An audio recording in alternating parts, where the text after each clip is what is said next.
Welcome everybody to a World of Tanks replay. My name is Maxwell and today's replay is from the user Mullyfoot. That is Mullyfoot, and he's driving the 5916 on an encounter battle on Muravanka. 5916 being a tier 6 light tank for the Chinese. And I can already hear your comments ringing in my ears that why am I featuring someone who carries a loadout of almost exclusively premium shells. And if you've ever driven this tank, you'll know exactly why. In a tier 7 battle, it comes with a standard penetration of around 85. So the premium shells of 106. Still not a massive upgrade, or almost required. Kind of like how a Comet in a tier 8 game really needs those premium shells. So, I think I've covered all the bases on the loadout. We're going to go to the replay itself. Mullyfoot heads to the right-hand flank, has a little bit of a scout around, spots out who he can. Looks like there is an M5 Steward pushing right up the middle here, playing very aggressively. Mullyfoot could have just went to try and head him off, but he possibly would have taken some damage in return. Finds a counterpart 5916. Lands one good shot onto him. He gets behind a building into cover, so he drops back to reload this auto-loader. One good thing the auto-loader does have on its side is how quickly it does reload, and the time between shells is excellent.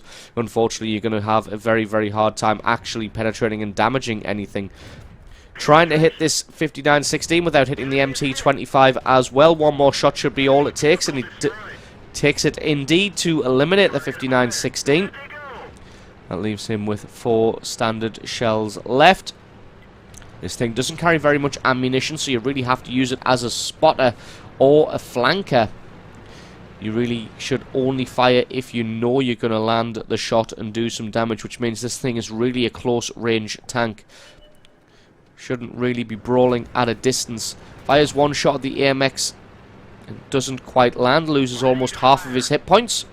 Finds the GW Panther, and this one's an almost a given. GW Panther starts to move away. So not quite able to land any damage onto him. Fires his last shot as he drops back to reload.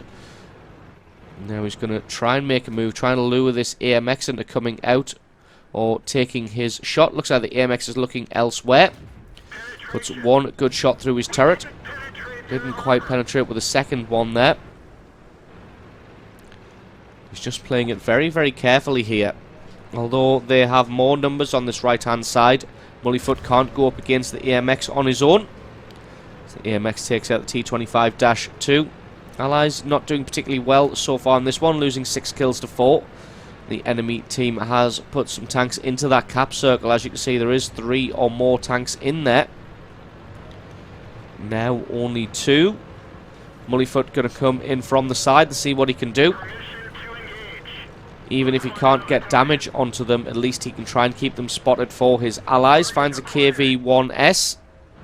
Not quite sure which part of the armor that is. It looks like it's the side, but still not able to land a shot. Going into sniper mode. Bounces a shot on the side armor of the KV-1S. He's got one more shell in that auto-loader. Takes him out for kill number 2. Does take some damage in return. He's got less than 200 hit points, so he's going to have to play carefully.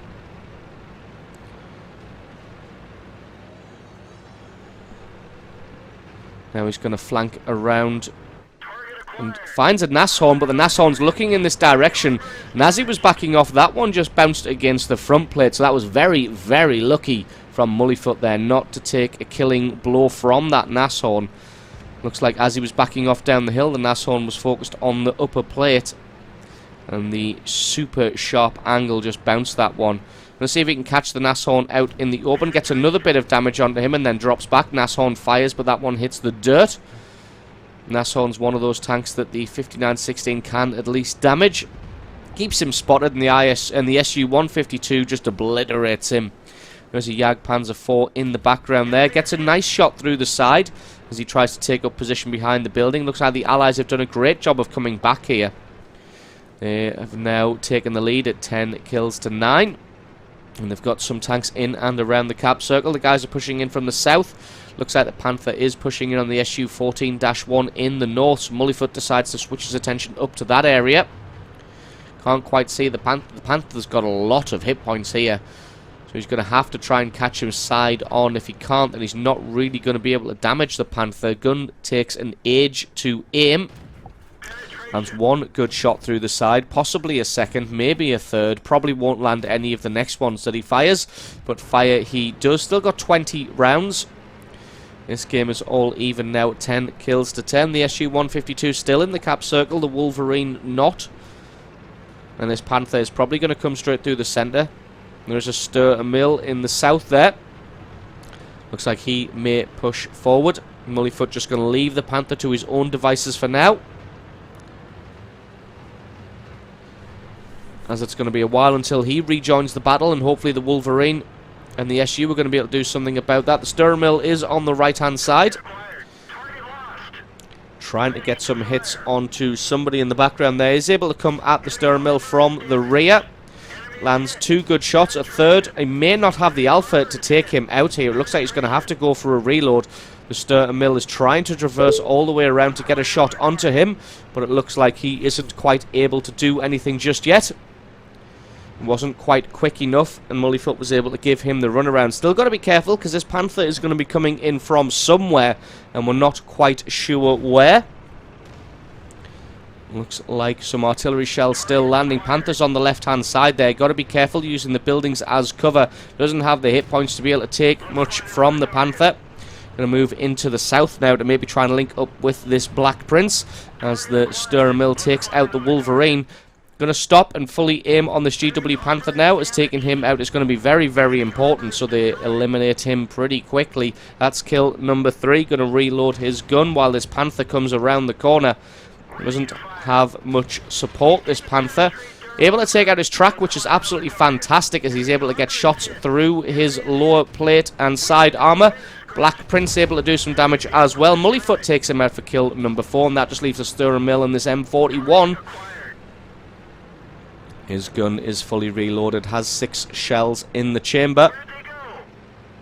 No, he doesn't. He has 5 shells in the chamber and 6 shells in total, making it look like he was going to come at the stir mill from the front, whilst dropping back and trying to flank around, but he saw what he was doing, as he was spotted right at the end. Black Prince still making a move in. That tank is very, very slow. He's got to pick a path and stick to it. He's maybe coming round and giving a little bit of a wide berth to this one. Should probably take a more direct route. Stirramill got his rear armour towards Mullyfoot, and this is probably going to prove to be his downfall. Downfall it is. That's kill number 5. And that just leaves the M41 probably in K or J1. Decides not to reload his gun, even though he only has 3 shells. Depending on the hit points of the M41, and if the Black Prince is able to do anything to him, he may get himself a Faden's medal here. But he would probably have to reload his gun. Can he get the kill? Lands 1 shot, lands a 2nd shot. He's going to have to go for the reload here. He's got 1 shell left in the chamber. If he can take this shot, he can pick himself up a Faden's medal. Here he goes. No, for some reason he decides to ram the M41. It's a nice honourable ending, but he denies himself the Faden's medal, which is probably one of the rarer medals in the game. But still, absolutely awesome game played there by Mullyfoot, picking himself up 2,500 points of damage, 6 kills, and really being instrumental in his team's victory. So thank you very much for sending that replay in. Don't forget, guys, if you've got yourself a great replay, send that into replay@screenreality.com. Link for that is in the description. Just attach the replay file itself or the link to the What Replay website to the email, and I can check that one out for you. And don't forget, if you enjoyed this video, you found it useful, informative, you learned something, or you just liked it, think about hitting that subscribe button, because there's a lot more World of Tanks content on this channel. I've been Maxwell, this has been a World of Tanks replay, and I will catch you guys next time.